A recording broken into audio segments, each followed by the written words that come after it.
neste momento aqui, o Hélida Rocha, enfermeira do CAPS, coordenadora também, doutor Emílio Helder, psiquiatra, e Renilson, que é psicólogo também aí do CRAS, né? E a gente vai conversar com eles a partir de agora sobre o Setembro Amarelo. Começar cumprimentando aqui, da minha esquerda para a direita, doutor Emílio, boa tarde.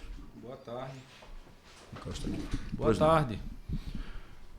Pois não, o Hélida, boa tarde. Boa tarde, Adalberto. Boa tarde a todos os ouvintes da Rádio Gerê FM. É um prazer enorme estar aqui. Renilson, mais uma vez aqui na casa. Boa tarde, é um prazer estar aqui novamente. Boa tarde ao pessoal aqui de casa, né? E é um prazer estar aqui falando sobre uma campanha, né, do Setembro Amarelo, que é essencial e muito necessária. Bom, a partir de agora os microfones vão ficar franqueados, à medida que vocês forem achando interessante qualquer incisão, podem ficar à vontade, os microfones estão abertos, tá bom? Bom, eu vou começar perguntando o que é o Setembro Amarelo.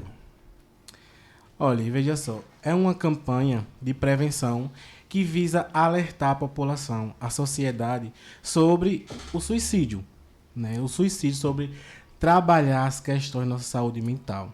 Hoje em dia eu estava até comentando com o Hélida sobre os preconceitos que nossa sociedade ainda hoje tem. Aí um psicólogo, aí um psiquiatra, né, para cuidar da sua saúde mental. Então ela visa esse alerta, né, de chamar a sua atenção, que é um papel, Adalberto e Luiz, de todo mundo, né, um apoio de todo mundo, toda a sociedade. Deixa eu fazer uma pergunta aqui antes de vocês começarem, aqui, Tá. porque eu sei que o pessoal de casa, a gente se coloca do outro lado, né? Qual é a diferença do psiquiatra e do psicólogo, a atuação deles, como é que funciona? Gostaria que vocês explicassem aqui pra gente. Quer responder aí, doutor? Pode ficar à vontade. Pois não, tudo bom, Adalberto? Eu nem cumprimentei você inicialmente. A diferença básica, digamos assim, que a população entenda. A psiquiatria é a arte médica que dá nome às coisas. A psiquiatria, se você pegar um livro lá, é um compêndio de doenças comportamentais. Então, todo tipo de comportamento humano alterado, lá no livro da psiquiatria você vai achar um correspondente, juntando 3 ou 4 comportamentos daquele tal doença. Então, é a arte médica de dar nome às coisas e medicar. Já a parte da psicologia, até onde eu sei, né, que eu trabalho muito com eles, é uma arte de tratar, né? A psicologia é isso, é isso, né? Mesmo. A psicologia trabalha na arte de tratar, como tratar a pessoa, como conversar. É uma coisa completa a outra, né? Um dá nome e o outro trata. Toda doença psiquiátrica precisa, toda doença mental precisa de um tratamento psicológico. As pessoas precisam melhorar a cabeça. A diferença básica seria essa, né? Muito bem. O Hélida, como é que está, em termos de Jeremoabo, aqui essa campanha? O que é que vocês estão fazendo efetivamente? Então, Adalberto, a gente não trabalha o setembro, a questão da prevenção do suicídio somente esse mês de setembro, né? Na verdade, a gente intensifica as ações, né? A gente trabalha o ano todo, né? Dentro de todas as unidades, dentro de toda a nossa rede de apoio. Hoje a gente tem o CAPS, mas a gente tem toda uma rede de apoio que nos dá esse suporte para esses pacientes, né? Que necessitam de um acompanhamento com psicólogo, psiquiatra.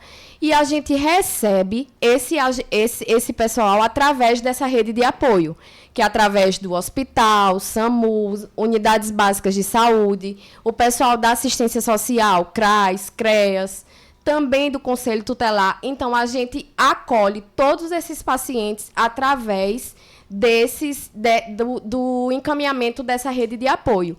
E hoje, a gente vem, né, trabalhar essa campanha. A gente vai estar iniciando essa campanha hoje. Hoje é o Dia Mundial da Prevenção ao Suicídio, né? Dia 10, né, de setembro. E hoje a gente vai fazer a nossa abertura a partir das 18 horas na Praça do Forró. Estão todos convidados. Vai ter um aulão com Eduardo e Valéria, nossa educadora física. E também vai ter uma palestra com o nosso psicólogo Renilson. E a gente convida toda a população. E a partir daí, a gente vai estar dando início a todo um mês cheio de atividades.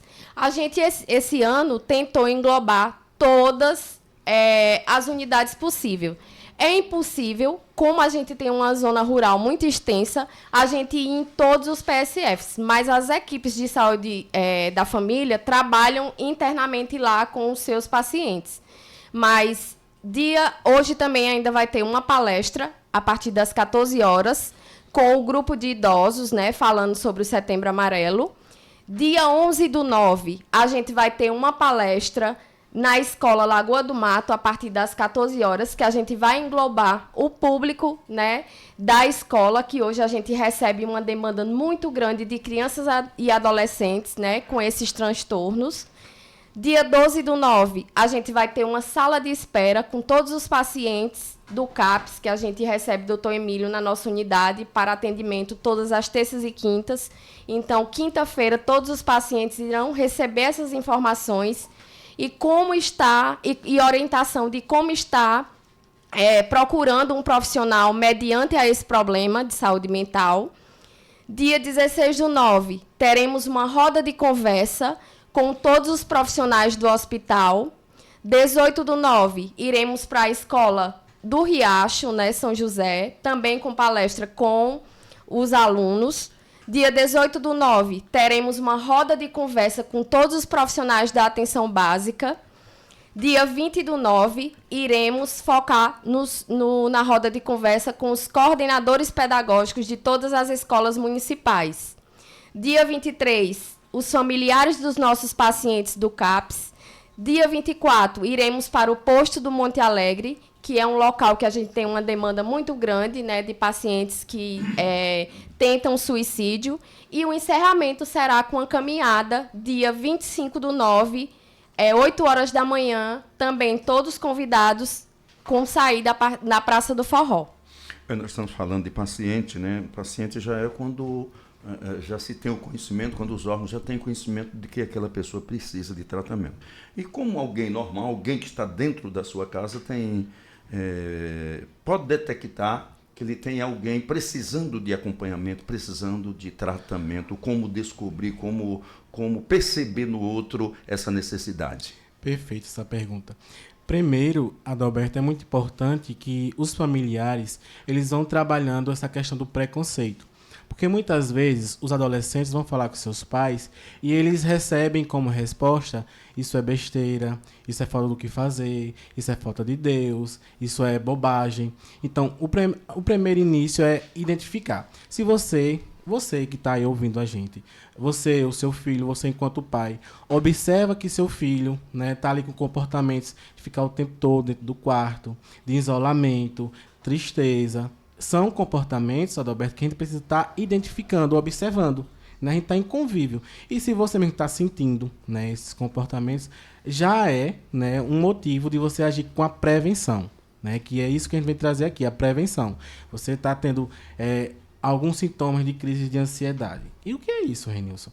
Falta de ar, aceleramento no coração, suor, dor de cabeça constante sem motivos aparentes, diarreias. São sintomas que hoje, né, é necessário ter essa atenção. Né? Por isso que fala que a campanha, Adalberto, é um alerta. É um alerta para que as pessoas se percebam.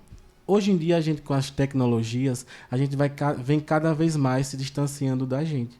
Então, é um alerta para a gente se conectar com nós mesmos e perceber, isso aqui não está legal, preciso buscar ajuda, porque isso é prevenção. Porque como você trouxe, né, a pós-venção, a gente está buscando tratar ali no CAPS, essas coisas, mas a gente precisa buscar a prevenção e é dessa forma. Muito importante, né? Se descobrir antes, doutor Emílio pode me ajudar, melhora muito o tratamento, facilita mais o tratamento quando você descobre essas questões logo no início. Tem uma facilidade maior para se controlar? Na verdade, Adalberto, existe um perfil, né? Claro que o ser humano descobriu que pode se matar há 10 mil anos atrás, né? Segundo os estudos. O animal, se você for pensar, ele não sabe que pode se matar, né? Um animal irracional, né? Um cachorro, um gato, ele não tem essa percepção. Só quem tem é o ser humano. Então, a partir do momento que você sabe que pode colocar fim à sua vida, todo mundo entra num grupo, né? Específico, né? Mas, especificamente da sua pergunta, como detectar? Existe uma máxima que, quando a gente começa a estudar essas coisas, não é uma frase bem daquelas daquelas clichê, né? Que antes de você se matar, você comunica a alguém 1, 2, 3 vezes. Só que essa comunicação às vezes não é direta. Eu vou me matar tal dia, tal hora. A pessoa sempre se comunica, né? Minha vida não está legal, já são sinais de alerta, né? Não sei o que é que eu estou fazendo aqui, não faz mais sentido eu viver. Coisas desse tipo, que são sinais de alerta. Então a comunicação é feita de uma forma bem simbólica, mas todos eles, todo suicida que consegue, né, o que a gente chama de êxito, consegue se matar, ele se comunica. Mas especificamente os grupos de risco são as pessoas depressivas, as pessoas angustiadas, como o Renilson falou, os ansiosos. Esses estão no grupo de risco, né? Aquelas pessoas que merecem um pouco mais de atenção, né? Mas nada impede de você estar na rua, receber uma notícia. Todo mundo tem o seu ponto vulnerável, né? Às vezes uma notícia lhe acessa naquele ponto, né? E você às vezes não tem defesa psicológica para aquilo, né? E teoricamente qualquer pessoa pode entrar nessa situação. Mas existe um grupo específico, como o Renilson falou, que a gente toma mais cuidado, que são aqueles que comumente estão com problemas, né? Aquela criança que chora constantemente, aquela pessoa que não quer mais sair de casa, né? Aquele menino que não quer mais frequentar a escola, aquela pessoa que está bebendo compulsivamente, fumando desesperadamente. Esses estão num grupo mais específico, né? Mais vulnerável. A gente precisa ter mais atenção com eles, né? Se utiliza medicamento também para ajudar nessa libertação? Hoje em dia, sim. Por incrível que pareça, existem umas 2 medicações que são altamente eficazes contra a ideia suicida. Certo. Porque a ideia suicida, ela nasce na cabeça da gente, né? Eu vou me matar em um planejamento a seguir, né? Ela nasce de algum conceito errado que você teve. A pessoa que está nessa situação, ela não conseguiu organizar concretamente suas ideias, porque se matar não é opção, é falta de opção, né? Eu não tenho mais nada a fazer, eu vou me matar. Mas tem aquela história, né? Enquanto a vida é esperança. Então, se você está com um problema, você tem N alternativas, né? Para conseguir organizar a sua vida, reerguer, não é assim que funciona? Mas quando você, por alguma razão, bloqueou tudo na sua mente, você vai para essa falta de opção, que seria se matar. Porque por maior que seja o problema, não justifica a pessoa cometer. É o que eu sempre falo, né? Cada um tem suas estratégias de tratar.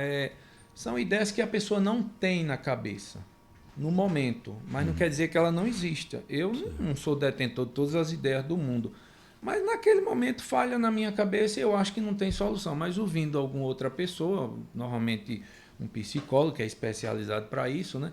Alguém que trabalha na saúde mental, ou às vezes até alguém de dentro de casa, pode acender uma luz na minha cabeça, né? Eu não pensei nisso e pode ser que eu resolva dessa maneira. Mas o suicídio em potencial, ele é o famoso cabeça dura, né? Quando ele bota uma coisa na cabeça para conseguir remover, dá trabalho. Mas se resolve, né? E a pergunta que você fez, se tem remédio, tem remédio específico para isso, mas a gente só usa naqueles casos específicos, né? Um paciente que veio do hospital, tentou se matar, chega lá no CAPS ou em qualquer outro local para ser atendido e continua com aquilo na cabeça. Não, estou só esperando sair daqui que vou fazer. Aí a gente medica eles. Certo. Muito bem. Aqui o município de Jeremoabo, nesse sentido, a gente teve um recentemente, acho que essa semana, infelizmente, né, mais um registrado aqui no município de Jeremoabo. Há muitos casos que se encaixam nisso que a gente falou. A gente tem, hoje em dia, não é só Jeremoabo, né? A gente vê o mundo como um todo. Renilson tocou num ponto bem relevante, que é a questão das tecnologias. A gente vê que hoje, desde a nossa criança até os mais idosos, essa questão da tecnologia vem prejudicando cada vez mais, né? Essa questão dessa interação, desse momento que você tenha com a família, né? E aí... aproximou quem estava longe e distanciou quem está perto, é isso? Isso mesmo. E aí a gente recebe muito, né? Na nossa unidade, e a gente percebe essa questão bem grande, porque, assim... É uma criança que chega, que a gente tem o dia específico, né, só dos pacientes infantis. E aí as crianças já vêm, eu quero a senha da internet, eu quero a senha da internet. E a gente sempre procura não dar. Por quê? Porque aquele momento ali é o momento da gente conversar, da gente conversar com o familiar ou com a própria criança para saber o que está acontecendo. Então, essas coisas, Adalberto, vêm trazendo sérios problemas, né, para toda a nossa população. E aí, infelizmente, a gente tem um índice grande, né, dessa questão do suicídio, que a gente tenta cada vez mais, através da prevenção, através dessas palestras, rodas de conversa, né, com os profissionais, com os familiares. A gente precisa do apoio muito grande. Trabalhar com saúde mental, a gente precisa da interação da família, profissional e paciente. Se a gente não tiver essa interação entre esses 3 personagens, fica impossível um tratamento de qualidade. Por que eu estou te dizendo isso? Porque a gente tem hoje os nossos pacientes lá dentro do CAPS. Hoje o nosso CAPS é o CAPS 1. Então, o paciente chega às 7 horas da manhã e sai às 16 horas da tarde. Então, a partir de 16 horas da casa, 16 horas, a pessoa vai para casa. Chegando em casa, quem é que tem que estar de olhos abertos lá com esse paciente? O familiar. Se ele tomou o medicamento da noite, se ele não tomou, como é que ele está, se chegou mais agressivo, se chegou mais calmo. E está passando esse feedback para a gente, né? Para nós profissionais. Então, a gente precisa de um elo muito grande desses 3 personagens, porque senão o tratamento fica inviável.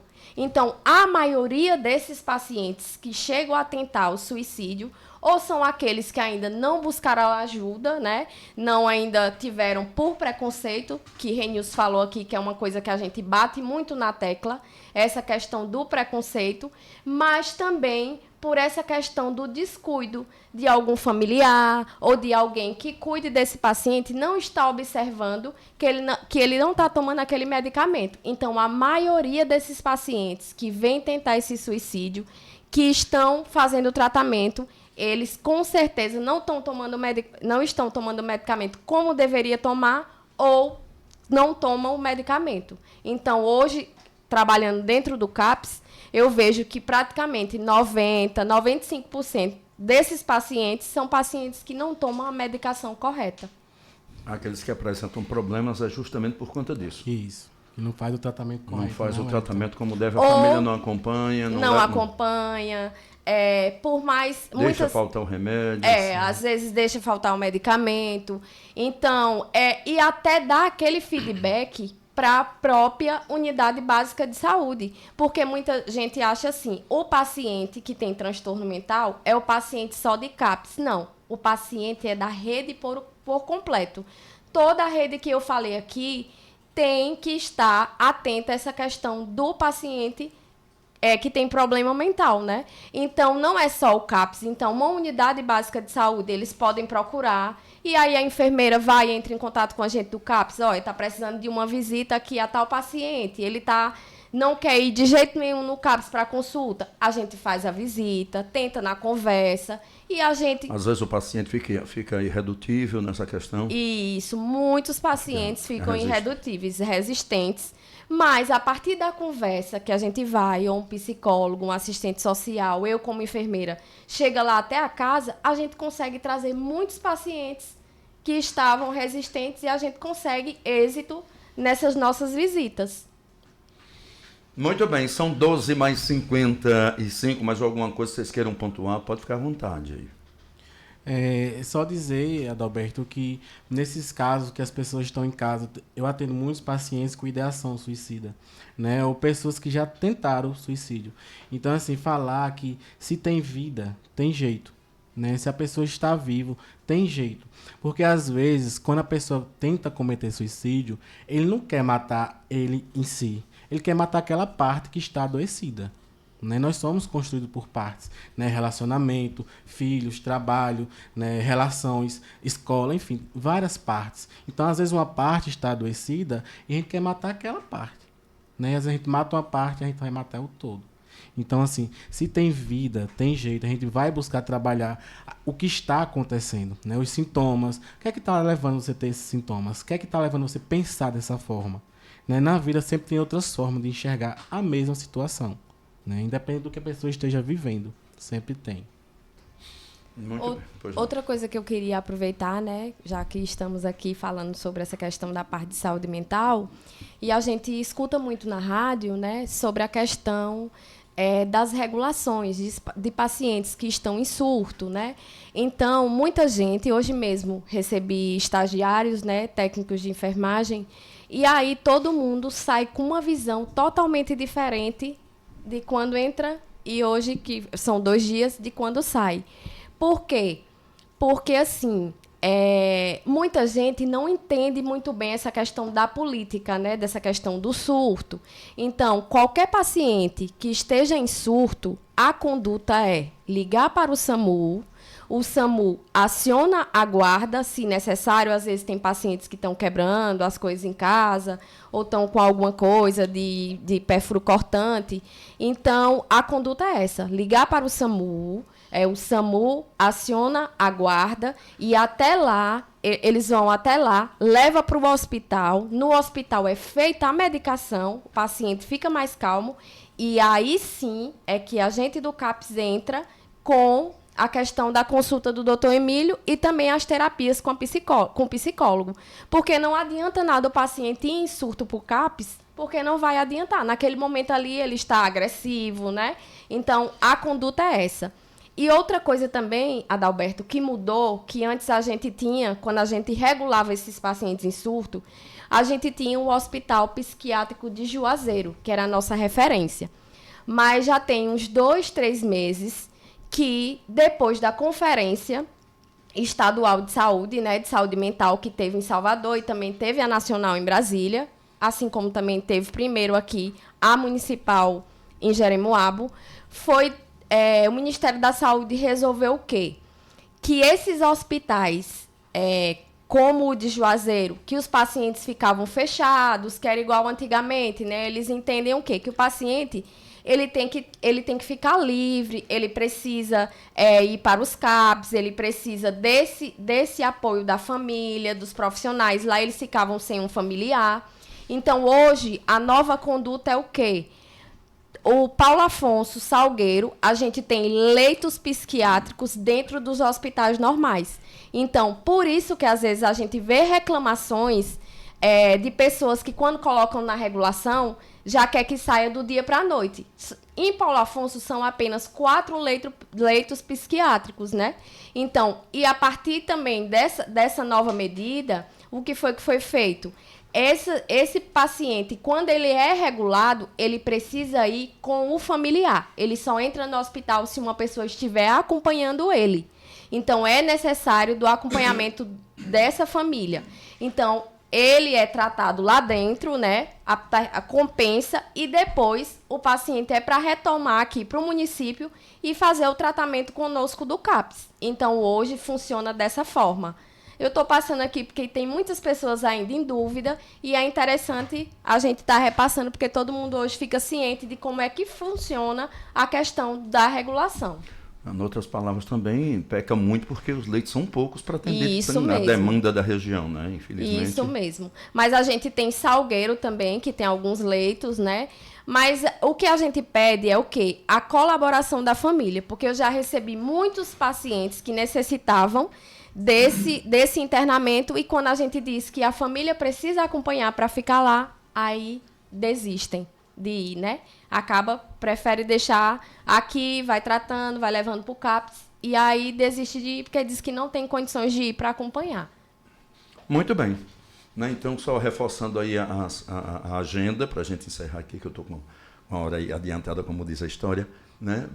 Repassa a agenda aí, então, por favor. Pronto, a gente fez a agenda, eu vou trazer, deixar aqui com vocês, porque vocês, se quiserem, ir frisando ao longo do mês. Certo. Então, hoje, início, dia 10/9, né, que é o Dia Mundial de Prevenção ao Suicídio, 18 horas, um aulão na Praça do Forró, com Valéria Eduardo e palestra com Renilson. Hoje também terá às 14 horas, palestra para o Grupo da Melhor Idade, lá no CRAS. Dia 11/9 estaremos na Escola da Lagoa do Mato, 14 horas. Dia 12/9 será no CAPS, com os pacientes uma sala de espera. Dia 16/9, uma roda de conversa com os profissionais do hospital. Dia 18/9, palestra na escola do Riacho São José. Dia 19/9, uma roda de conversa com as equipes da atenção básica, o Setembro Amarelo nas UBSs. Dia 20/9, uma roda de conversa com todos os coordenadores pedagógicos das escolas municipais. Será no Auditório da Educação às 8 horas da manhã. Dia 23/9, será o Setembro Amarelo no CAPS para todos os familiares dos nossos pacientes. Dia 24/9, iremos para o posto do Monte Alegre.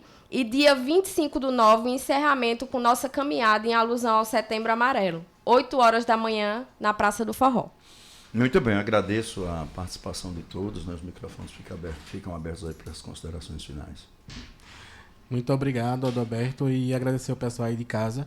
E falar que, se precisar, busquem ajuda. A gente tem uma rede de apoio, né? Tem o CRAS, tem o CRES, tem o CAPES. Então, assim, se você está passando por qualquer tipo, né, de problemas com saúde mental, busque ajuda.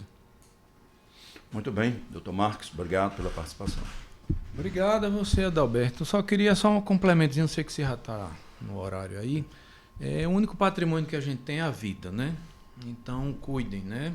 Procurem ajuda, que é o nosso único patrimônio, é o nosso único bem que a gente tem de valor, é a vida. O resto você pode perder e recupera, a vida não, né? Então, as pessoas que estão em vulnerabilidade, é só avisar, como o Renilson falou, a gente tem uma rede, o município tem uma rede que a gente trabalha para isso, né? Não justifica ter um problema e não procurar ajuda, né? Agradecer a Adalberto pela oportunidade, agradecer todos os ouvintes, né, da Rádio Jeira FM e dizer que nós, do CAPS de Jeremoabo e toda a rede, nós estamos à disposição. Não se sintam envergonhados, deixem o preconceito de lado e busquem ajuda. Se precisar, peçam ajuda.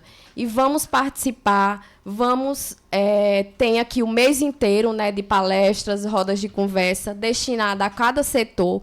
Vamos participar e nós também, profissionais da saúde, precisamos nos cuidar, né? Por isso que a gente focou também em algumas rodas de conversa para profissionais. Então, obrigada e boa tarde. Boa tarde, obrigado a vocês. 13h03, intervalo comercial chegando. A gente gira então no comércio e volta daqui a pouquinho.